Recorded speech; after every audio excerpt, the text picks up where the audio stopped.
பரிசுத்தமான நாமம் மகிமைப்படுவதாக. ஃபேன் வேணான்னா சொல்லுங்கள், ஆஃப் பண்ணிடலாம். ரொம்ப குளிர்துண்ணா. இல்லை நானே தான் லைட் ஆஃப் பண்ணேன். அப்போ தான் வீடியோ தெரியும், அதுக்காக. லைட்டு அந்த லைட்டு போட்டா இருங்க நானே பேசுகிறேன். நீங்களாம் பேசுனீங்கன்னா ஒவ்வொருத்தரும் ஒவ்வொரு ரீசன் சொல்லிடுங்க. வெயிட், ஒரே நிமிஷம் இருங்க, நானே சொல்கிறேன். லைட் இந்த லைட் ஆஃப் பண்ணால் தான் வீடியோ தெளிவாக தெரியும், அதுக்காக இந்த லைட் ஆஃப் பண்ணியிருக்கிறேன். இப்போ ஃபேன் வேணுமா வேணாமா? வேணாம். எத்தனை பேருக்கு வேணுங்கிறவங்க கை தூக்குங்க. வானாங்கிறவங்க தான் நிறைய பேர் இருக்கீங்களா? ரைட். அவ்வளோ குளிராக இருக்குது. பரவாயில்ல, பனிக்காலத்தில் ஆமாம் ரொம்ப வேர்த்துச்சுன்னா சொல்லுங்கள், திருப்பி ஃபேன் போட்டுக்கலாம். கர்த்தர் நல்லவர், அவர் கிருபை என்றும் உள்ளது. இந்த ஜனவரி மாதத்தில் 3வது ஞாயிற்றுக்கிழமையில் உங்களை சந்திப்பதற்கு தேவன் கிருபை தந்திருக்கிறார். அல்லேலூயா. நிச்சயமாகவே கர்த்தர் நல்லவர். இந்த பனி காலத்திலும் கூட எல்லா நெருக்கடியின் மத்தியிலும் தேவனை ஆராதிக்கும்படியாக ஒரு கூட்டத்தை தேவன் இந்த இடத்துல அழைத்து கொண்டு வந்திருக்கிறார் என்று சொன்னால் இந்த இடத்திலே தேவன் இருக்கிறார். அல்லேலூயா.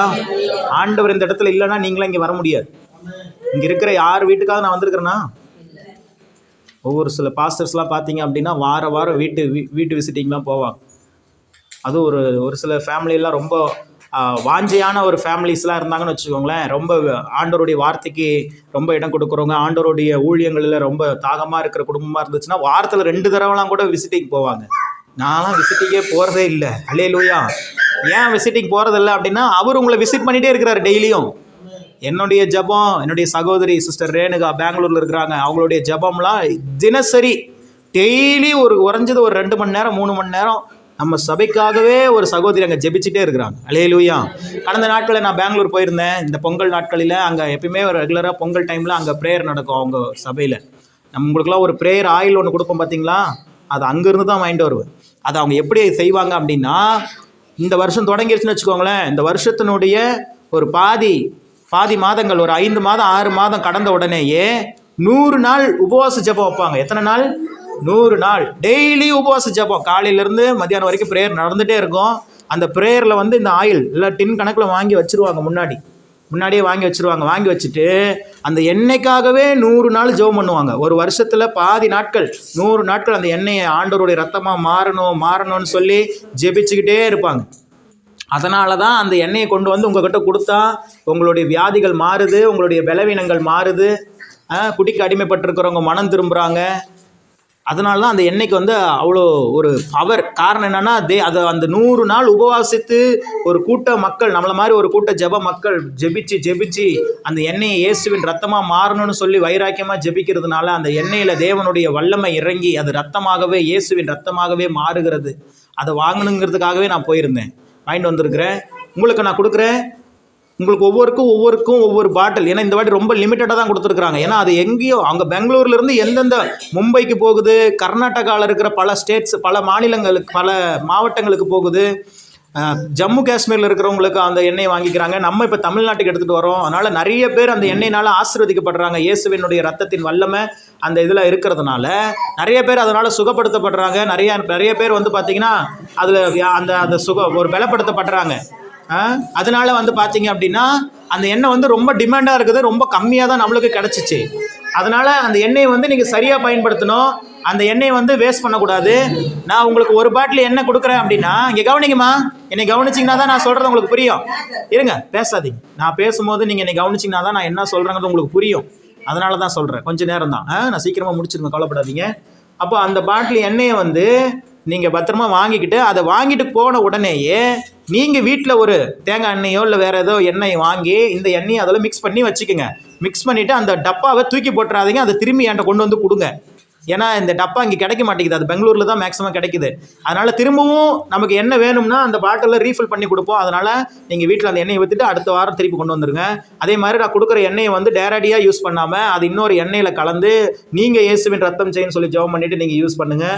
நிச்சயமாக பலன் கொடுக்கும். பல சாட்சிகள் உண்டு அதில். அல்லேலூயா. நிறைய சாட்சிகள் வந்துகிட்டே இருக்குது. இன்றைக்கி இங்கே இருக்கிறவங்களே நிறைய பேர் அந்த எண்ணெயை வாங்கி பயன்பெற்று இருக்கிறீங்க. அந்த எண்ணெயினால் குடிக்க அடிமைப்பட்டு இருக்கிறவங்க ஒரு சகோதரியோட சாட்சி. அவங்க ஹஸ்பண்ட் குடியில் அடிமைப்படுத்தப்பட்டிருந்தாங்க. இந்த எண்ணெயை வாங்கிட்டு போய் அவங்க செய்கிற சாப்பாட்டில் ஒரு 2 சொட்டு விட்டுட்டு ஜெபம் பண்ணிவிட்டு அந்த சகோதரனை கொடுத்தாங்க. அந்த குடியை அவர் விட்டுட்டார். அல்லேலூயா. எத்தனையோ கோயிலுக்கு போய் இதெல்லாம் கட்டிட்டு வந்தார், கயிறு கட்டினாங்க, டாக்டர்கிட்ட ட்ரீட்மெண்ட் எடுத்து பார்த்தாங்க, அவர் குடியை விடவே இல்லை. ஆனால் கடைசீட்டில் இலவசமாக கொடுக்கப்பட்ட இந்த எண்ணெய்க்கு நாங்கள் யார்கிட்டையோ காசு வாங்குறோமா? ஒரு காசும் வாங்க மாட்டோம். ஆனால் நான் காசு கொடுத்து நான் அந்த ஊழியத்துக்கு காணிக்கை கொடுத்து தான் எண்ணெயை வாங்கிட்டு வருவேன். ஆனால் உங்களுக்கு அது இலவசமாக தான் கொடுப்போம். ஏன்னா அது தேவனுடைய வல்லமை, அதுக்கு விலையே கொடுக்க முடியாது. அதுக்கு விலை கொடுக்கணுன்னா அதுக்கு விலையே கொடுக்க முடியாது. அதனால் ரொம்ப பயபக்தியாக அந்த எண்ணெயை நீங்கள் யூஸ் பண்ணணும். அது நிச்சயமாக உங்களுக்கு பிரயோஜனமாக இருக்கும். உங்களுடைய ஒரு சிஸ்டர் சொன்னாங்க, அந்த எண்ணெயை நான் வாங்கிட்டு போய் பிரதர் எங்கள் வீட்டில் கோல்டு ஜுவல்லெல்லாம் வைக்கிற இடத்துல நான் வச்சேன் அவ்வளோதான். வச்ச இடத்துல பார்த்தீங்கன்னா அந்த கோல்டு அங்கேயே இருக்குது, இன்னும் அந்த தங்கம் அங்கே பெருகுதான். அல்லேலூயா. பாருங்கள், அது எப்படிலாம் ஆண்டவர் அங்கே கிரியை செய்கிறார் பாருங்களேன். அவங்க ஒன்றுமே பண்ணல, அந்த எண்ணெயை கொண்டு போய் பீரோவில் வச்சாங்க, அவ்வளோதான். அதனால் நீங்களும் அது மாதிரிலாம் வைங்க. உங்கள் சரீரத்தில் வியாதிகள், பலவீனங்கள், நோய்கள் எதுவும் வராதபடி தேவன் பாதுகாத்து கொள்வார். ஏன் அப்படின்னா அது இயேசு கிறிஸ்துவனுடைய ரத்தம். அவருடைய ரத்தம் நம்மை பாதுகாக்கிறது. வசனம் சொல்லுகிறது, இயேசு கிறிஸ்துவின் ரத்தம் சகல பாவங்களையும் நீக்கி நம்ம என்ன பண்ணும்? சுத்திகரிக்கும். ஆகவே விசுவாசத்தோடு அதை நீங்கள் வாங்கிக்கோங்க. நான் சொன்ன மாதிரி பயன்படுத்துங்க. திரும்பவும் அந்த புடுவை அந்த பாக்ஸை நீங்கள் கொண்டு வந்து என்கிட்ட திரும்பி கொடுத்தீங்கன்னா திரும்பி நான் உங்களுக்கு கொடுப்பேன். காலியான பிறகு நீங்கள் வாரம் என்னால் கொடுக்க முடியாது, ஏன்னா ரொம்ப கம்மியாக தான் கொடுத்துருக்குறாங்க என்ன. அதனால் உங்களுக்கு தேவையான அளவுக்கு மட்டும் வாங்கிட்டு நீங்கள் வீட்டில் போயிட்டு ஒரு 100 ml இல்லை ஒரு 200 ml வேறு எண்ணெயில் கலந்து வச்சுக்கிட்டு அதை யூஸ் பண்ணுங்கள். அது காலியான பிறகு என்கிட்ட வந்து கேளுங்க, நான் திரும்பி உங்களுக்கு கொடுப்பேன். அதுக்கு நிச்சயமாக உங்களுக்கு ஆசீர்வாதமாக இருக்கும். உங்களுடைய சொந்த பந்தங்கள் யாருக்காவது பலவீனத்தோடு வெளியூரில் இருக்கிறாங்க, இல்லை உங்களுடைய தாய் தகப்பனார், இல்லை உங்களுடைய பிள்ளைகள் எங்கேயாவது வெளியூரில் இருக்கிறாங்க, அவங்களுக்கு இந்த எண்ணெய் கொடுக்கணுன்னாலும் நீங்கள் என்கிட்ட கேளுங்க, உங்களுக்கு நான் அந்த எண்ணெயை கொடுத்து விடுவேன். நிச்சயமாகவே அதையும் அவங்களுக்கு விசுவாசத்தோடு செய்ய சொல்லுங்கள். இது எல்லாமே நம்ம விசுவாசத்தை சார்ந்தது தான், வேறு ஒன்றும் இல்லை. நீங்கள் எந்த அளவுக்கு தேவனுடைய வார்த்தையை விசுவாசித்து அது எண்ணெய் இல்லை அது இயேசுவின் ரத்தம்னு நம்பி அதை பூசுகிறீர்களோ அந்த இடத்துல சுகம் உண்டாகும், பலன் உண்டாகும், ஜீவன் உண்டாகும். அல்லேலூயா.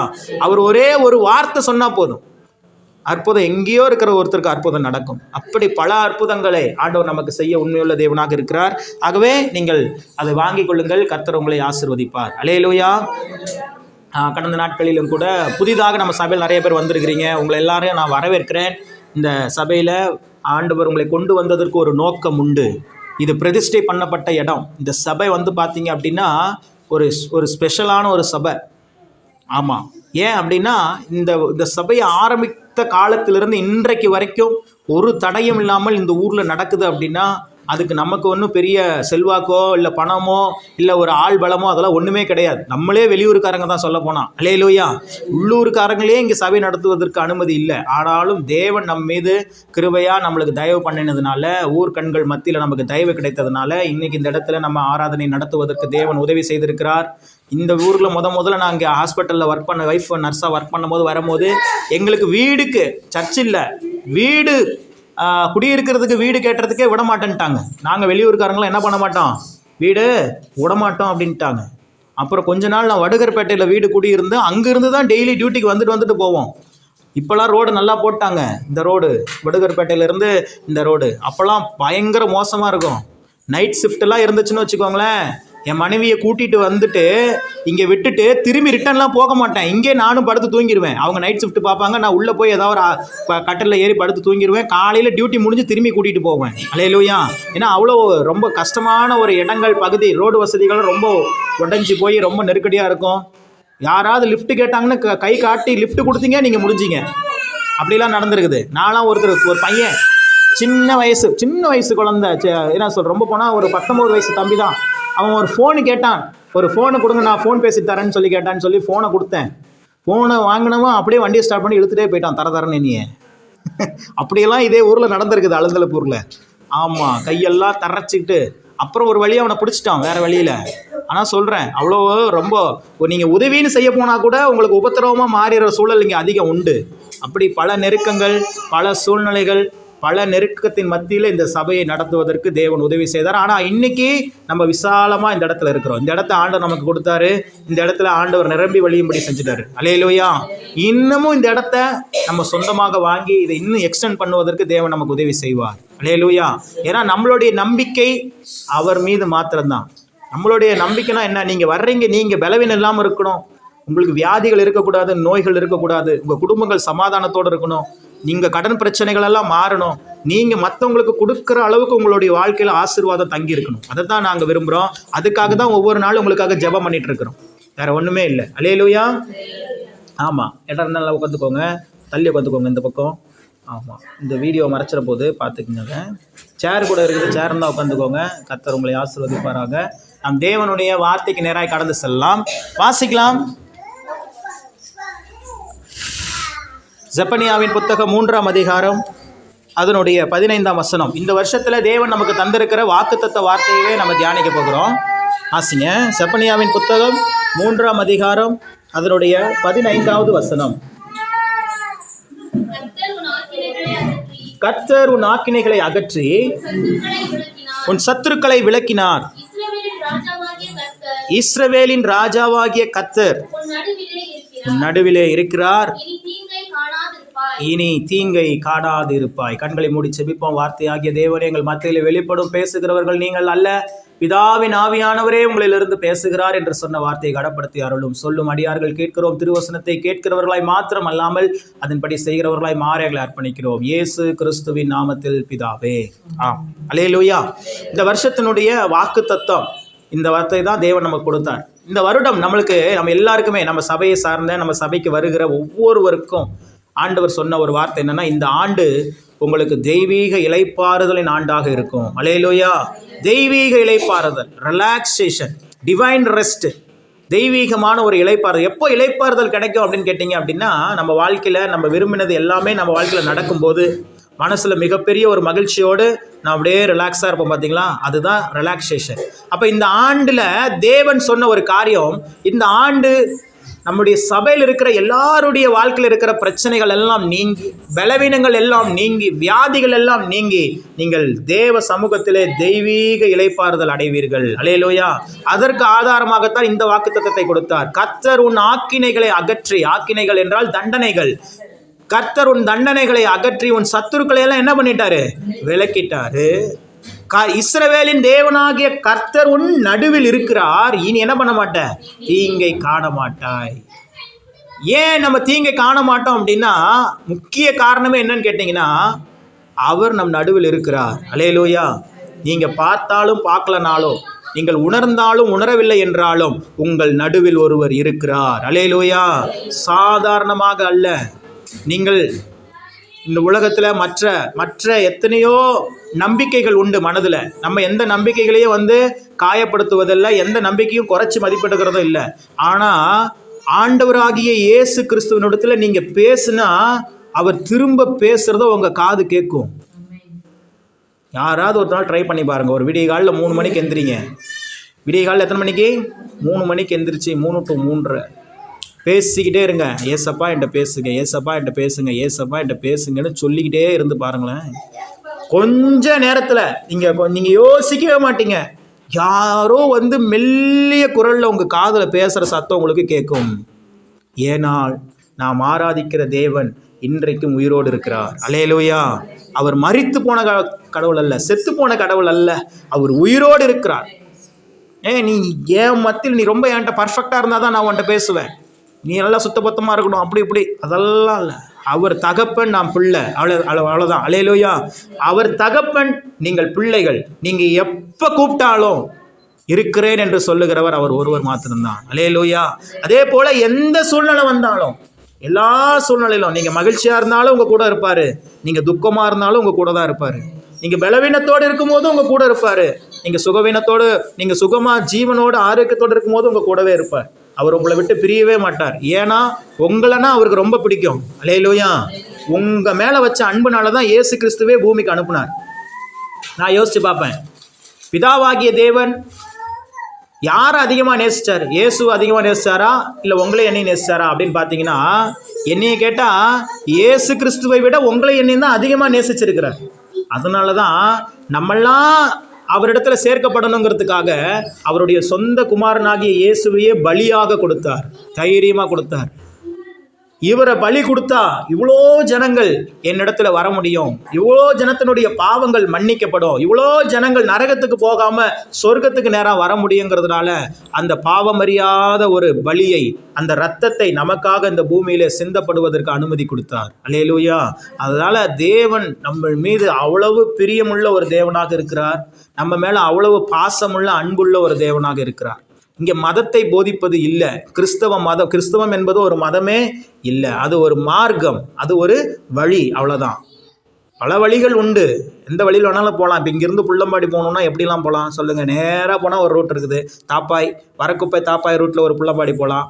இப்படி போனாலும் போகலாம். இப்படி போய் வரக்குப்பையிலேருந்து உள்ளே போய் டால்மியா போய் அப்புறம் புள்ளம்பாடி போகிறதுனாலும் போகலாம். இல்லை இந்த பக்கம் போய் பாடாலூர் இருந்து டோல்கேட் போய் டோல்கேட்லேருந்து திருப்பி புள்ளம்பாடி வர்றதுனாலும் வரலாம். ரூட் இருக்குதா இல்லையா? எத்தனையோ வழிகள் இருக்குது. நான் அதுதான் சொல்கிறேன், எல்லாமே ஒரு வழி, நம்முடைய தேவனுடைய வழி. அதான் அவர் தான் சொல்கிறார், நானே வழியும் சத்தியமும் ஜீவனுமாக இருக்கிறேன். அவருடைய வழியை நம்ம ஃபாலோ பண்ணிட்டோம் அப்படின்னா நமக்காக அவர் எல்லாவற்றையும் செய்து முடித்து விட்டார். நீங்கள் யோசிச்சு பாருங்கள், இந்த பூமியில் மனுஷனாய் பிறந்த ஒருத்தரில் பொதுவாக இருக்கிறவங்கள பாவம் செய்யாதவர்கள் யார் இருக்கிறா? பைபிள் பொறுத்த வரைக்கும் பைபிள் நிறைய விஷயங்களை பாவம்னு சொல்லுது. அதில் குறிப்பாக சொல்கிறது கோபப்படுறதே பாவம் அப்படின்னு சொல்லுது. மாம்சத்தின் கிரியைகள் வெளியரங்கமாக இருக்கின்றன சொல்லி கலாத்தியர் 5:19 சொல்லப்படுகிறது. அப்போ அதில் சொல்லப்படுகிறது கோபம், வைராக்கியம், பெருமை, பல வேசித்தடம், விபச்சாரம், விக்கிரக ஆராதனை என்று சொல்லி பல ஒரு லிஸ்ட்டு கொடுக்கப்படுகிறது. அப்போ கோபங்கிறதே பாவம் அப்படின்னு சொல்லப்படும் போது இன்னைக்கு கோவப்படாத மனுஷங்க யார் இருக்கிறோம்? யாராவது இருக்கிறோமா? பிரசங்கிக்கிற நானும் கோவப்படுகிறவன் தான், பிரசங்கத்தை கேட்குற நீங்களும் கோவப்படுகிறது தான். அப்போது இந்த பாவத்திலிருந்து விடுதலை தருவதற்கு தான் ஆண்டவராக இயேசு கிறிஸ்து பூமிக்கு வந்தார். வந்து இந்த பாவத்தை மன்னிக்கும்படியாக நீங்கள் செய்த பாவங்களை என்ன பண்ணிடணும்? மன்னிச்சு அவருடைய ரத்தத்தினால உங்களை நீதிமான்களாக மாற்றணுங்கிறதுக்காக தான் இந்த பூமிக்கு வந்தார். அதனால தான் நம்ம பாவங்கள் மன்னிக்கப்பட்டிருக்கிறது. அவருடைய ரத்தத்தினால தான் நம்ம நீதிமான்களாக மாற்றப்பட்டிருக்கிறோம். அப்போது தேவன் விரும்புகிற காரியம் என்ன அப்படின்னா, உங்கள் வாழ்க்கையில் ஒரு தீங்கும் நடக்கக்கூடாது. ஒரு தீங்கு உங்கள் வாழ்க்கையில் நடந்துடக்கூடாது. தீங்கு எப்படி நடக்கும்னு கேட்டிங்க அப்படின்னா, பிசாசுக்கு நம்ம எப்போ நம்ம வாழ்க்கையில் இடம் கொடுக்குறோமோ அப்போ சத்துரு பிசாசு உள்ளே வந்து நம்ம வாழ்க்கையில் பிரச்சனைகளை கொடுக்குறான். நேற்று கூட ஒரு சகோதரியை பார்த்தேன், திடீர்னு நல்லாவே இருந்தாங்க. அவங்க ஒரு இடத்த விற்கணும்னு வந்தாங்க. அந்த இடம் வாங்குறவங்க ரொம்ப குறைஞ்ச விலைக்கு கேட்டதுனால இவங்க கொடுக்க மாட்டேன்னு சொல்லிட்டாங்க. ஏன்ட்ட தான் கேட்டாங்க, இந்த ரேட்டு கேட்குறாங்க தம்பி, கொடுக்கட்டுமான்னு கேட்டாங்க. நான் சொன்னேன், கொடுக்காதீங்கக்கா, அது இடம் என்றைக்குனாலும் விலை ஏறும். இவங்க ரொம்ப குறைவாக கேட்குறாங்க, ரொம்ப ஓரளவு கம்மியாக கேட்டால் பரவாயில்ல, ரொம்ப குறைவாக கேட்குறாங்க, கொடுக்காதீங்க அப்படின்னு சொன்னேன். இவங்களும் சரி நான் கொடுக்கல, எங்கள் தம்பி வேணான்ட்டாங்க. தம்பினா என் கூட பிறந்த அக்காலாம் இல்லை, ஆனால் அவ்வளோ நேசிப்பாங்க, நானும் அவங்கள அவ்வளோ நேசிப்பேன். அவங்க அக்கா என் தம்பி அப்படின்னு சொல்லிட்டு நான் பேசுவாங்க. அவங்களுக்கும் எதுனாலும் என்கிட்ட கேட்டு ஒரு சில விஷயங்கள் ஆலோசனை கேட்டு செய்வாங்க. அப்படி தான் இங்கே இருக்கிற எல்லா உறவுகளுமே நம்மளுக்கு அமைஞ்சிருக்குது. அல்லேலூயா. நான் பாப்பா ரஞ்சிதாலாம் பார்த்திங்கன்னா அங்கே ஹாஸ்பிட்டலில் இருக்கும் போதுலேருந்து நம்மளுக்கு சர்ச்சுக்கு வர பாப்பாவை பார்த்தோன்னே ஒரு உண்மையாகவே நம்ம குடும்பத்திலேருந்து என் தங்கச்சி ஊருக்கு போய்ட்டு ரிட்டர்ன் வந்து எப்படி இருக்குமோ அவ்வளோ ஒரு ஹாப்பினஸ் தான். ஆனால் எங்கேயோ பிறந்து எங்கேயோ வளர்ந்த ஒரு சகோதரி தான். ஆனாலும் அந்த பாசம், அந்த உறவு, அந்த அன்பு தேவனால் கொடுக்கப்பட்டது. அல்லேலூயா. பாருங்கள், அப்போ இங்கே இடத்துல ஒரு சபை நடக்குதுனாவே அதெல்லாம் அவங்க அந்த சிஸ்டருடைய ஜபங்கள் தான். நான் யோசிப்பேன், இப்போ சிஸ்டர் மதுரையிலேருந்து வந்திருக்கிறாங்க இங்கே அலந்தலப்பூருக்கு, இவங்க சென்னையிலேருந்து இங்கே வந்திருக்கிறாங்க. இவங்களாம் திருமணம், இவங்களாம் சொந்த ஊர் அந்தந்த ஊர், அவங்க சென்னைக்காரங்க, அவங்க மதுரைக்காரங்க, அவங்க கல்யாணம் பண்ணி இந்த ஊருக்கு வந்திருக்கிறாங்க. கண்டிப்பாக அவங்க ஆண்டவர் அறிஞ்சிருக்கிறவங்க அவங்க என்ன பண்ணியிருப்பாங்க, ஜோம் ஆண்டவரே நாங்கள் கல்யாணம் பண்ணி போகிற ஊரில் கண்டிப்பாக ஒரு சர்ச்சு இருக்கணும் நினச்சிருப்பாங்களா, நினச்சிருக்க மாட்டாங்களா? இப்போ இவர்களுடைய ஜபத்தினால தான் இங்கே சபையை உருவாக்கப்பட்டிருக்குது, இல்லைனாலும் உருவாகாது. அல்லேலூயா. அப்போ இது மாதிரி பல பேருடைய ஜபம், இது மாதிரி பல பேருடைய ஜபம். இங்கே ஒரு அம்மா இருந்தாங்க, பெத்தாய் அம்மா இருக்கிறாங்க. அவங்களாம் அப்போ இருந்து இந்த ஊரில் கிறிஸ்தவங்கன்னா அந்த ஒரு அம்மா தான். இங்கேருந்து பெரம்பலூருக்கு வாரம் சர்ச்சுக்கு போயிட்டு இருந்தவங்க. இப்போ வயசாகிடுச்சு, போக முடியல, கால் வலி. ஆனாலும் அப்போலேருந்து இப்போ வரைக்கும் இந்த ஊரில் ஒரு சர்ச்சு வரணும்னு ஜெபம் பண்ணிகிட்டே தான் இருந்தாங்க. இன்றைக்கோ பண்ண ஜெபம் இன்றைக்கி அவங்களுக்கு என்ன இருக்குது? பதில் கொடுத்துருக்கிறது. இப்போ இப்படி ஒரு குடும்பமாக, ஒரு சபையாக நாம் இருக்கிறோம். இதே போல தான் தேவன் பார்க்கிறார். தேவன் நீங்கள் இங்கே வந்திருக்கிற ஒவ்வொருவரையும் ஒரு குடும்பமாக தான் பார்க்குறார். இங்கே இருக்கிற ஒவ்வொருவரும் அவருடைய சரீரத்தின் அவயவம். அப்போ இந்த சரீர அவயவம் ஒன்று கூட பாதிக்கப்படக்கூடாது, தீங்கு வரக்கூடாதுன்னு சொல்லி நினைக்கிறார். சரி, அப்போ நம்ம வாழ்க்கையில் தீமைகள் வரக்கூடாது என்று தான் தேவன் விரும்புகிறார். ஆனாலும் ஏன் நம்ம வாழ்க்கையில் தீங்குகள் வருகிறது அப்படின்னு ஒரு கேள்வி இருக்குதா இல்லையா? வியாதி நம்மளுக்கு வரக்கூடாதுன்னு கடவுள் நினைக்கிறாரு, ஆனால் வியாதி நம்மளுக்கு வருது. நம்ம பலவீனப்படக்கூடாது, சுகவீனப்படக்கூடாதுன்னு தேவன் விரும்புகிறார். ஆனால் நம்ம பலவீனப்படுகிறோம், சுகவீனப்படுகிறோம். நம்ம கடன் பிரச்சனையில் இருக்கக்கூடாதுன்னு கடவுள் விரும்புகிறார். ஆனால் நம்ம கடன் பிரச்சனையில் இருக்கிறோம். நம்மளுக்கு ஆரோக்கிய குறைபாடு வந்துடக்கூடாதுன்னு கடவுள் நினைக்கிறாரு. ஆனால் நமக்கு ஆரோக்கிய குறைபாடுகள் வந்துடுது. நம்ம மற்றவங்களுக்கு கொடுக்கத்தக்கதான திரளான ஆசீர்வாதம் நம்ம எல்லாருக்கும் இருக்கணும். இங்கே இருக்கிற எல்லாருக்கும் ஒரு சொந்த வீடுகள் இருக்கணும், சொந்த இடங்கள் இருக்கணும், ஆசீர்வாதங்கள் இருக்கணும்னு கடவுள் விரும்புகிறாரு. ஆனால் நம்மளுக்கு இன்னும் அந்த ஸ்டேஜுக்கு நம்ம போகலை. இதுக்கெல்லாம் காரணம் என்ன அப்படிங்கிறதுனா சத்ருவனுடைய போராட்டம். ஆண்டவர் ஒரு விஷயத்தை நமக்கு தரணும்னு நினைக்கும் போது சத்ரு அதை என்ன பண்ணுவான்? தடை பண்ணுவான். நான் அடிக்கடி சொல்லுவேன், பிசாசுக்கும் கடவுளுக்கும் என்ன வித்தியாசம் அப்படின்னா, நீங்கள் எப்போவுமே நல்லா இருக்கணும்னு நினைக்கிறது கடவுள், நீங்கள் நல்லாவே இருக்கக்கூடாதுன்னு நினைக்கிறவன் பிசாசு. இந்த உலகத்தில் பார்க்கிற வியாதி, பலவீனம், சுகவீனம், மரணம், தரித்திரம், கடன், இதெல்லாம் யாருடைய சொத்துனா பிசாசினுடைய சொத்து. ஆனால் கடவுளுடைய சொத்து என்னன்னு கேட்டிங்கன்னா சந்தோஷம், சமாதானம், மனமகிழ்ச்சி, திரளான ஆசீர்வாதங்கள், ஐஸ்வர்யங்கள், பரிசுத்தம், இதெல்லாம் யாருடைய சொத்து? கடவுளுடைய சொத்து. நீங்களும் நானும் கடவுளுடைய பிள்ளையா இருக்கும் போது கடவுளுடைய சொத்து தான் நமக்கு என்ன, நம்ம தான் கடவுளுடைய சொத்துக்கு தான் நம்ம வாரிசாக மாறுகிறோம். பிசாசினுடைய சொத்துக்கு நம்ம என்ன பண்ணக்கூடாது? வாரிசாகக்கூடாது. அப்போது தேவன் நம்மளுடைய வாழ்க்கையில் இருக்கிற ஏற்கனவே இருக்கிற தீங்குகளையும் நீக்க விரும்புகிறார். இனி ஒரு நாள் உங்கள் வாழ்க்கையில் தீங்கு வரக்கூடாது என்று நினைக்கிறார். இதுக்கு என்ன நடக்கணும்? இது இப்படி நடக்கணும், என் வாழ்க்கையில் தீங்கே வரக்கூடாது பாஸ்டர், என்ன பாஸ்டர் பண்ணணும்? ரொம்ப சீக்ரெட் ஒன்று சொல்லி கொடுக்குறார். ரொம்ப சிம்பிளான சீக்ரெட், ஒன்றுமே வேண்டாம், அவர் உங்கள் நடுவில் இருந்தால் போதும். அல்லேலூயா. ஆண்டவர் உங்கள் நடுவில், உங்கள் குடும்பத்தின் நடுவில், உங்கள் பிள்ளைகளின் நடுவில், உங்களுடைய வேலையின் நடுவில் அவர் இருந்தால் போதும், நீங்கள் தீங்கை காண மாட்டீர்கள். வேணா வசனம் சொல்லுகிறது, கர்த்தருடைய ஆவி எங்கேயோ அங்கே விடுதலை உண்டு. ஆண்டவரே எனக்கு விடுதலை தாங்க, விடுதலை தாங்கன்னு ஜெபம் பண்ணாதீங்க. பரிசுத்த ஆவியானவரே நீங்கள் என் கூட இருங்கன்னு ஜெபம் பண்ணுங்க. அல்லேலூயா. இந்த வீட்டில் வெளிச்சம் வரணும்னு நீங்கள் ஜெபம் பண்ண வேண்டாம். சுவிட்சு போட்டால் லைட் என்ன ஆயிரும்? எரியும். லைட் எரிஞ்சால் இங்கே இருக்கிற இருள் என்ன பண்ணிடும்? விலகிரும். நம்ம இன்னைக்கு என்ன பண்ணிட்டு இருக்கிறோம்? இருள் இருந்து கொண்டு இருள் மாறட்டும், இருள் மாறட்டும்னு சொல்லிட்டு இருக்கிறோம். நான் சொல்றேன், இருள் மாறட்டும்னு ஜெபம் பண்ண வேண்டாம், வெளிச்சம் உண்டாகட்டும்னு ஜெபம் பண்ணுங்க. அல்லேலூயா. ஆதியாகம புத்தகத்தில் ஆண்டவர் தான் செய்கிறார். என்ன செய்கிறாரு? சுத்தியும் காரியங்கள் சூழ்ந்து இருக்கிறது. பூமியை சிருஷ்டிச்சாச்சு, அது ஒழுங்கின்மையும் வெறுமையுமா பிசாசு மாற்றிட்டான்.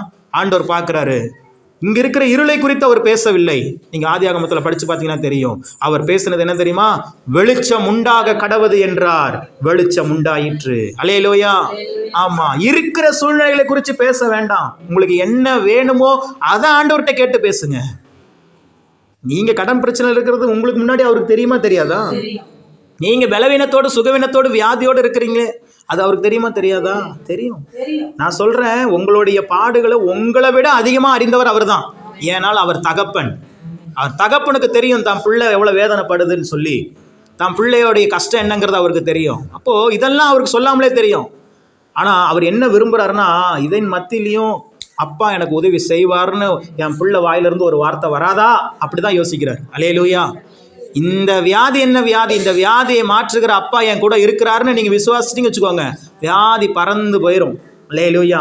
பலவீனம் உங்கள் அண்டையில் வரவே வராது. உங்களுக்கு முன்னாடி எவ்வளோ வேணால் செய்யட்டும், போய் கேரளா போய் செய்யட்டும், இல்லை எந்த ஊருக்கு வேணால் போய் மந்திரம் செய்யட்டும், அதெல்லாம் செஞ்சவனுக்கு தான் திரும்பமே ஒழிய உங்கள் எல்லையில் கூட அது வந்து விழுகாது. அல்லேலூயா. போன வாரமே ஒரு சாட்சி சொன்னேன், கேள்விப்பட்டீங்களா? பயங்கரமான அந்த பிசாசு, எந்த வீட்டுக்கு வேணாலும் என்னை அனுப்பு, இந்த உலகத்தில் நான் போகிறேன், ஆனால் அந்த வீட்டுக்கு மட்டும் என்னை அனுப்பாத. ஏன்னா அங்கே அவங்க உட்காந்து ஜெபம் பண்ணிக்கிட்டே இருக்கிறாங்க, அதை சுற்றி நெருப்பு எரிந்து கொண்டே இருக்கிறது, அதுக்குள்ளே என்னால் போக முடியாதுன்னு திரும்பி வந்துருச்சான். அல்லேலூயா. நான் சொல்கிறேன், இனி உங்களுக்கு விரோதமாக செய்யப்படுகிற ஆயுதங்கள் எல்லாம் திரும்பி போயிடும், உங்கள் எல்லைக்குள்ளே கூட வராது. இனி நீங்கள் பிசாசை பார்த்து பயப்பட வேண்டாம். நீங்கள் நடந்து போகிறீங்கன்னா அந்த தெருவில் இருக்கிற பிசாசெல்லாம் ஓடிடும். ஜபத்துக்கு போகிறாக்கா அங்கே வர்றாங்க, ஜபத்துக்கு போகிற அம்மா இந்த வழியாக போகிறாங்க, இந்த இடத்துல வியாதிகள் இருக்காது, பலவீனங்கள் இருக்காது, அந்த உண்டு பண்ணுகிற அந்த ஆவிகள் எல்லாம் என்ன ஆயிரும்? விலகி ஓடிவிடும்.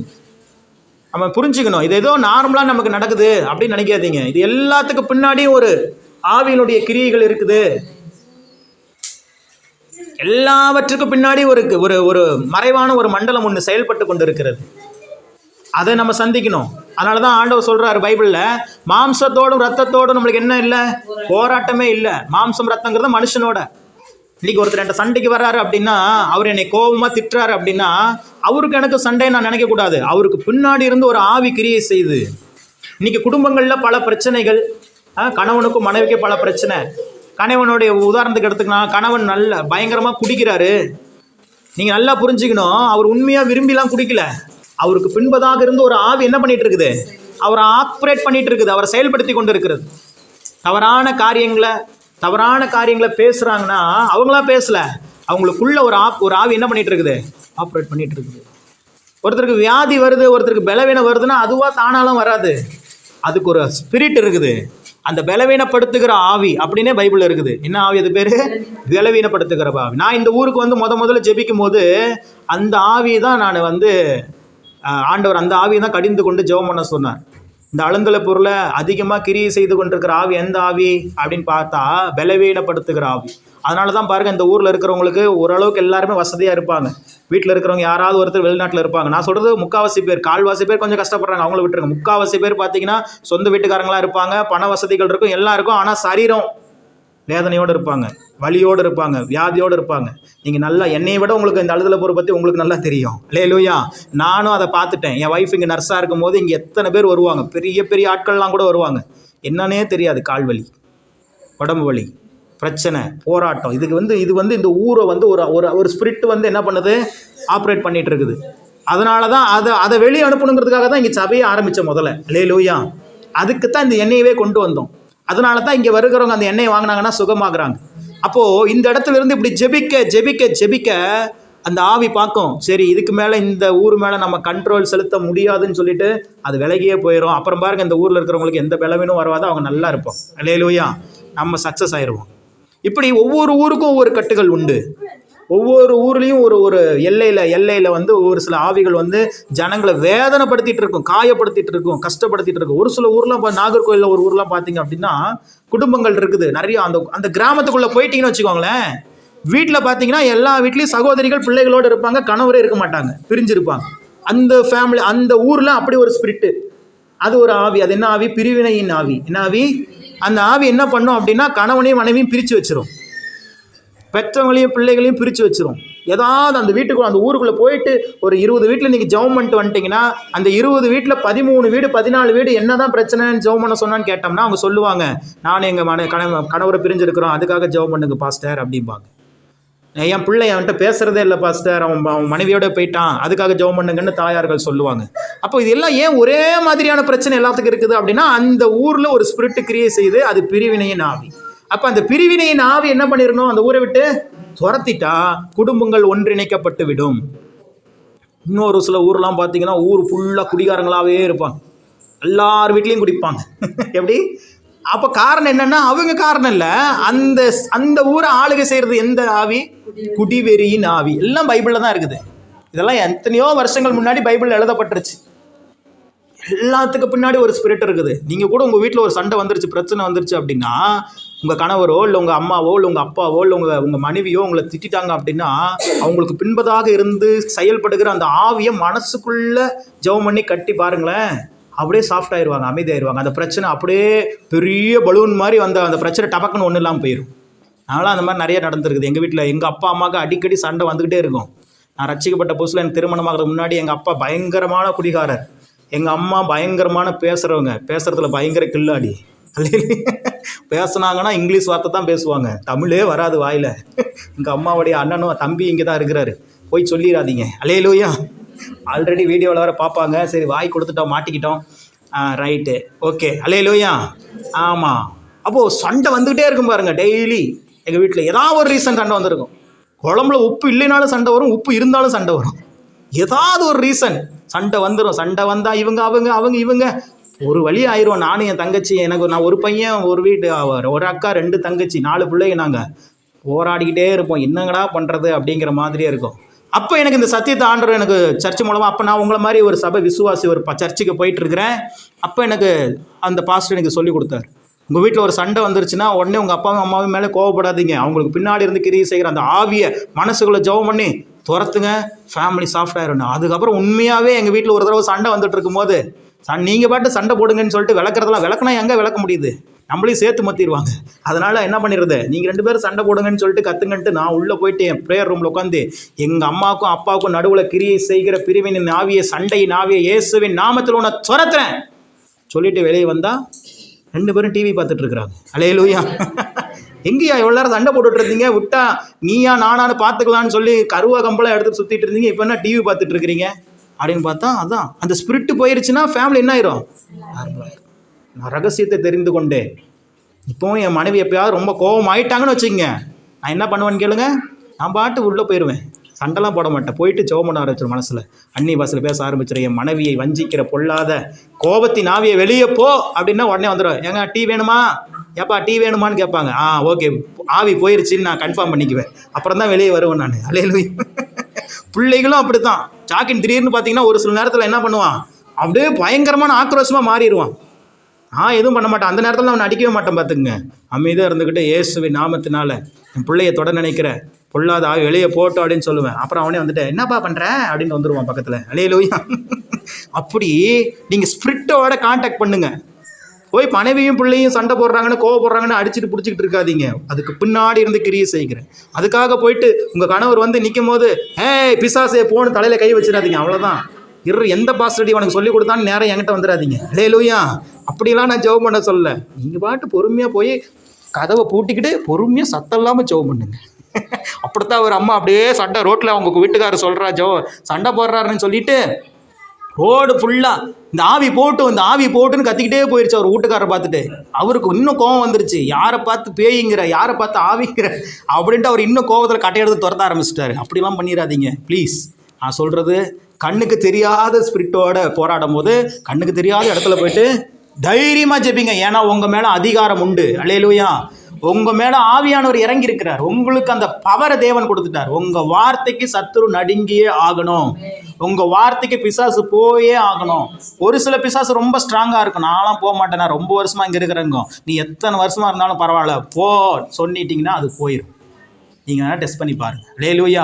உங்கள் வீட்டில் யோசிங்க, உங்கள் ஃபேமிலியில் அடிக்கடி என்ன பிரச்சனை. ஒரு சிலர் பார்த்தீங்கன்னா வீட்டில் எப்போ பார்த்தாலும் பொருளாதாரத்தில் பயங்கர பிரச்சனை வந்துகிட்டே இருக்கும். கணவன் இருப்பாங்க, நல்ல மனைவி இருப்பாங்க, நல்ல பிள்ளைகள் இருப்பாங்க, ஃபேமிலி அப்பா அம்மா எல்லாம் நல்லா இருப்பாங்க. ஆனால் வசதி வாய்ப்புகள் என்ன இருக்காது. ரொம்ப கஷ்டப்படுவாங்க. ரொம்ப கடன் பிரச்சனை நெருக்கத்தில் இருப்பாங்க. அவங்களுக்குள்ளே இருக்கிற அவங்களுக்கு பின்னாடி இருந்து கிரியை செய்கிற ஆவி தரித்திரத்தின் ஆவி, வறுமையின் ஆவி. என்ன ஆவி? அதெல்லாம் தெரிஞ்சுக்கணும். அந்த ஆவி, என் குடும்பத்தில் இருக்கிற தரித்திரத்தின் ஆவியை வெளியே போன்னு சொல்லுங்கள். அடுத்த வருஷத்தில் நீங்கள் புது வீடு வாங்கிடுவீங்க. அல்லேலூயா. எல்லா தரித்திரத்தின் ஆவிகளும் போயிடும். நான் கர்த்தருக்கு சித்தமான உங்களை ஒரு மீட்டிங் கூப்பிட்டு போகிறேன். இந்த குறிப்பாக இந்த கடன் பிரச்சனையில் இருக்கிறவங்களுக்கு, இந்த கஷ்டப்படுறவங்களுக்கு, பொருளாதாரத்தில் ஒரு மேன்மைக்கு வரணும்னு நினைக்கிறவங்களுக்கு மட்டும் என்கிட்ட சொல்லுங்கள். நான் உங்களை இலவசமாக ஒரு மீட்டிங் கூப்பிட்டு போகிறேன். அதுக்கு நான் ஒரு மீட்டிங் அட்டன் பண்ணுறதுக்கு ஒரு ஆளுக்கு 1000 ரூபா ஃபீஸே கட்டணும். நானும் அதெல்லாம் அட்டன் பண்ணி தான், எங்கள் மாமாலாம் அதெல்லாம் அட்டன் பண்ணி தான் பொருளாதாரத்தில் அடுத்த கட்டத்துக்கே வந்தோம். எப்படி வரும்லாம் தெரியாது. திடீர்னு வாசல் திறந்துடும். நீங்கள் அதுக்கு முன்னாடி இருந்த வாழ்க்கை இப்போ யோசிச்சு பார்த்தீங்கன்னா ரொம்ப நெருக்கடியாக இருக்கும். ஆனால் அந்த மீட்டிங்ஸில் போயிட்டு அந்த வார்த்தைகள்லாம் கேட்டு அந்த அனாயிட்டிங்லாம் ரிசீவ் பண்ணிட்டு வந்து பார்த்தீங்க அப்படின்னா சாதாரணமாக எல்லா காரியங்களும் அமையும். அப்படியே வாசல்கள் உங்களுக்கு முன்பதாக திறக்கப்படும். ஏனென்றால் இந்த வார்த்தை ஒரு நாளும் பொய் சொல்லாது. அல்லேலூயா. ஒரே ஒரு வசனத்தை வாசி நான் முடிக்கிறேன். ஆண்டவர் உங்கள் நடுவில் இருந்தார்னா உங்கள் வாழ்க்கையில் தீங்குகள் இருக்காது. அப்போ அவர் உங்கள் நடுவில் இருக்கணும்னா நீங்கள் என்ன செய்யணும்? சகரியாவின் புத்தகம் 2ஆம் அதிகாரம் 10வது வசனத்தை வாசிக்கலாம்.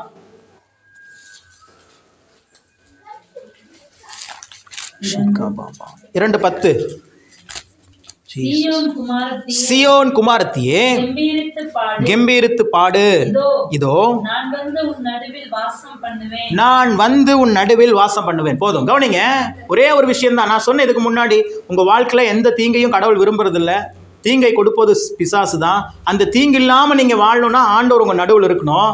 அப்போ அவர் உங்கள் நடுவில் இருக்கணும்னா நீங்கள் என்ன பண்ணணும் அப்படின்னா ரொம்ப ஈஸியாக சொல்கிறாரு. சீயோன் குமாரத்தியே கெம்பீரித்து பாடு. அவ்வளோதான். நான் வந்து உன் நடுவில் வாசம் பண்ணுவேன். நான் வந்து என்ன பண்ணுவேன்? உன் நடுவில் வாசம் பண்ணுவேன் அப்படின்னு சொல்கிறார். அப்போது தேவன் நம்ம நடுவில் வரணும்னா சாதாரணமாக வரமாட்டார். நீங்கள் எப்பெல்லாம் அவரை மகிழ்ச்சியோடு பாடி துதிக்கிறீங்களோ அப்போ தான் அவருடைய பிரசன்னம் என்ன பண்ணும்? நம்மளை நிரப்பும். பல வேதாகமத்தில் பல சம்பவம், நேரம் ஆயிடுச்சு அதனால் நான் சொல்லலை, பல சம்பவங்கள் சொல்லலாம். எரிகோ மதில்னு ஒரு பெரிய ஒரு தடை இஸ்ரவேல் ஜனங்களுக்கு முன்பதாக இருக்கிறது. ஆண்டவர் போய் அவங்கள போய் பெரிய ஒரு விஷயங்களாம் செய்ய சொல்ல, ஒன்னே ஒன்று செய்ய சொன்னார். எக்காலத்தை ஊதுங்கள், ஆர்ப்பரியுங்கள், அவ்வளோதான் சொன்னார். 6 தடவை சுற்றி வாங்க, 7ஆவது தடவை 7 முறை சுற்றி வந்துட்டு ஆர்ப்பரிச்சிங்கன்னா அலங்க இடிஞ்சிரும்னு சொன்னார். யோசுவா புத்தகத்தில் 6ஆம் அதிகாரத்தில் இருக்குது. நீங்கள் வீட்டுக்கு போய் படித்து பாருங்கள். உண்மையாகவே அப்படி அவர்கள் துதித்தார்கள்.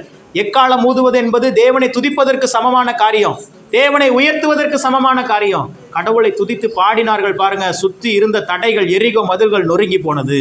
அல்லேலூயா. புதிய ஏற்பாட்டில் பார்த்தீங்கன்னா நடுராத்திலே பவுல், சீலா என்கிற 2 பேர் தேவனுடைய சீஷர்கள், அவங்க சிறைச்சாலையில் போட்டாங்க. சுற்றி எல்லாம் கட்டுகள், பயங்கரமான கொடூரமான கஷ்டங்கள், கை காலெல்லாம் கட்டையில வச்சு கட்டிட்டாங்க. அவர்கள் என்ன செஞ்சாங்க தெரியுமா? நடு ராத்திரியில், அப்போஸ்தலர் 16ஆம் அதிகாரம் 25ஆம் வசனம் சொல்லப்பட்டிருக்கு, நடு ராத்திரியிலே பவுலும் சீலாவும் தேவனை துதித்து பாடினார்கள். அல்லேலூயா. அந்த வசனத்தை மட்டும் வாசிங்களேன். 16, 25, 26 வாசிங்க. இந்த வார்த்தை தான் இன்னைக்கு நமக்கு ரேமா வார்த்தை. நிச்சயமாகவே இந்த வார்த்தையிலிருந்து ஒரு வல்லமை இந்த நாளில் நம்மை சந்திக்க போகிறது. வாசிங்க 16, அப்போஸ்தலர் 16ஆம் அதிகாரம் 25, 26. நடுராத்திரியிலே பவுலும் சீலாவும் ஜெபம் பண்ணி தேவனை துதித்து பாடினார்கள். நடந்தது என்ன? காவலில் வைக்கப்பட்டவர்கள் அதை கேட்டுக்கொண்டிருந்தார்கள். சடுதியிலே சிறைச்சாலையின் ஒவ்வொன்றா வாசிக்காது, அப்படியே வாசிக்க முழுசா. சடுதியிலே சிறைச்சாலையின் அஸ்திபாரங்கள் அசையும்படியாக பூமி மிகவும் அதிர்ந்தது. உடனே கதவுகள் எல்லாம் திறவுண்டது. பாருங்க, ஒரே ஒரு ப்ராசஸ் தான். எத்தனை ஆசீர்வாதம் நீங்க லிஸ்ட் போட்டு பார்த்துக்கோ. நடு ராத்திரியில தேவனை தேவ சமூகத்தில் ஜெபித்து துதித்து பாடினார்கள். நடந்தது என்ன? பூமி அதிருது, கட்டுகள் அறுக்கப்படுகிறது. அந்த 27ஆம் வசனம் வாசிங்க முழுசா. சிறைச்சாலை 27 26 சடுதியிலே சிறைச்சாலையின் அஸ்திபாரங்கள் அசைகிறது. ஒண்ணு, பூமி மிகவும் அதிர்ந்தது. கதவுகள் எல்லாம் திறக்கப்படுகிறது. சிறைச்சாலையின் அஸ்திபாரங்கள் அசைகிறது, கதவுகள் எல்லாம் திறக்கப்படுகிறது. அப்புறம் பாருங்க, துதிச்சு பாடினது 2 பேர் தான். பவுலும் சீலாவும் என்ன பண்ணாங்க? துதித்து பாடினார்கள். ஆனா எல்லாருடைய கட்டுகளும் அவிழ்க்கப்பட்டு கலன்று போனது. அப்புறம் ஆண்டவருடைய எல்லாருடைய கட்டுகளும் கலன்று போயின்னு. அதனால தான் சொல்கிறோம், நம்ம வர்ஷிப்புன்னு சொல்லி ஒன்று பண்ணுறோமே, பாடுறோம், 3 பாட்டு பாடுறோம், அப்புறம் எந்திரிச்சு நின்று கொஞ்சம் நேரம் ஆண்டவர் ஆராதனை. இதெல்லாம் எதுக்கு செய்கிறோன்னு நினைக்கிறீங்க? ஏதோ ஒரு கடமைக்காக செய்கிறோமா? இல்லை. நாங்கள் உண்மையாக பாடினா கூட வந்திருக்கிற உங்களுடைய கட்டுகள் அறுக்கப்படும், உங்களுடைய சிறையிருப்புகள் மாறும், உங்களுக்கு முன்பதாக அடைக்கப்பட்டிருக்கிற கதவுகள் திறக்கப்படும். நல்ல வசனத்திலிருந்து தான் செய்கிறோம். அல்லேலூயா. நான் இன்னைக்கு சொல்கிறேன், நம்மளுக்கு இன்னைக்கு கஷ்டத்தில் அழுக தெரியும், கண்ணீர் விட தெரியும். அதை பழகாதீங்க. உங்கள் கஷ்டத்தில், உங்கள் கண்ணீரில் கடவுளை நோக்கி பாட ஆரம்பியுங்கள். அல்லேலூயா. வியாதி பலவீனத்தில் கடவுளை நோக்கி, ஆண்டவரே நீர் பார்த்து கொள்வீர்னு சொல்லி ஆண்டவர் பாட்டை தெரிஞ்சா பாடுங்க, இல்லைன்னா பாட்டை போட்டுவிட்டு காதில் கேளுங்க. டிவியில் ஏசப்பா பாட்டை போட்டுக்கிட்டு ஆண்டவருடைய அற்புதம் இறங்கி வரும். தேவ தூதர்கள் உங்கள் வீட்டில் இறங்கி வருவாங்க. உங்களுக்கு விரோதமாக கிரியை செய்கிற பிசாசுகளை சங்கரித்து போடுவார்கள். உங்கள் வாழ்க்கையில் இருக்கிற வியாதிகள் பலவீனங்கள் எல்லாம் மறைந்து, உங்கள் வாழ்க்கையில் இருக்கிற கடன் பிரச்சனைகள் எல்லாம் நீங்கி, உங்கள் கட்டுகள் எல்லாம் கலன்று போகும். நீங்கள் ஆசீர்வாதமாக வாழ்வீர்கள். அல்லேலூயா. ரொம்ப சிம்பிளான விஷயம். ஆண்டவரை துதித்து பாடுங்கள். ஆண்டவரை துதித்து பாடுங்க. சொல்லுங்க, நான் இனிமே கஷ்டத்தில் அழமாட்டேன், பாடுவேன், அழவே மாட்டேன், பாடிட்டே இருப்பேன். ஆமென். அல்லேலூயா. இந்த வார்த்தை ஃபுல்லாக உங்கள் வாழ்க்கையில் இந்த வாரம் முழுவதும் இந்த வார்த்தை உங்களை ஆளுகை செய்யும். உங்கள் வாழ்க்கையில் இருக்கிற பிரச்சனைகள் மறையும். நீங்கள் தேவனை துதித்து பாடுங்கள். அவர் உங்கள் நடுவில் வந்து வாசம் பண்ணுவார். இனி நீங்கள் தீங்கை காண மாட்டீர்கள். அல்லேலூயா. கண்களை மூடி செபிப்போம். பரிசுத்தமுள்ள தகப்பனே, உமது நாமத்தை உயர்த்தி கனப்படுத்துகிறோம். உமது வார்த்தைகள் எங்கள் மத்தியிலே இறங்கி வந்ததற்காக ஸ்தோத்திரம். இனி தீங்கை காணாதிருப்பாய் என்கிற வாக்குத்தத்தத்தை தந்து நீர் எங்கள் நடுவில் இருக்க வேண்டும் என்று சொன்னால் நாங்கள் உம்மை துதித்து பாட வேண்டும் என்கிற சத்தியத்தை எங்களுக்கு வெளிப்படுத்தி கொடுத்தீர். நன்றி செலுத்துகிறோம். இன்றைக்கு வந்திருக்கிற ஒவ்வொருவருடைய வாழ்க்கையில் இருக்கிற பாடுகளும் கட்டுகளும் இயேசுவின் நாமத்தில் கலன்று போவதாக. இப்பொழுது இங்கு வந்திருக்கிற ஒவ்வொருவருடைய சிறையிருப்பின் அஸ்திவாரங்கள் அசைவதாக என்று சொல்லி நாங்கள் செபிக்கிறோம். ஆண்டவரே, எல்லா வியாதிகள் மறைவதாக, பலவீனங்கள் மறைவதாக. இயேசுவின் நாமத்தில் வந்திருக்கிற ஒவ்வொருவருடைய வாழ்க்கையிலும் ஆசீர்வாதங்களை கட்டவிழ்க்கிறேன், ஐஸ்வர்யங்களை கட்டவிழ்க்கிறேன், சுகத்தையும் ஜீவனையும் கட்டவிழ்க்கிறேன், பரிசுத்தத்தை கட்டவிழ்க்கிறேன். கர்த்தருடைய நாமம் மகிமையடையும்படியாக ஒவ்வொருவரும் வாழ்ந்து சுகித்திருக்கட்டும், செழித்திருக்கட்டும். இயேசு கிறிஸ்துவின் நாமத்தில் ஜெபித்தோம் நல்ல பிதாவே. ஆமென். அல்லேலூயா.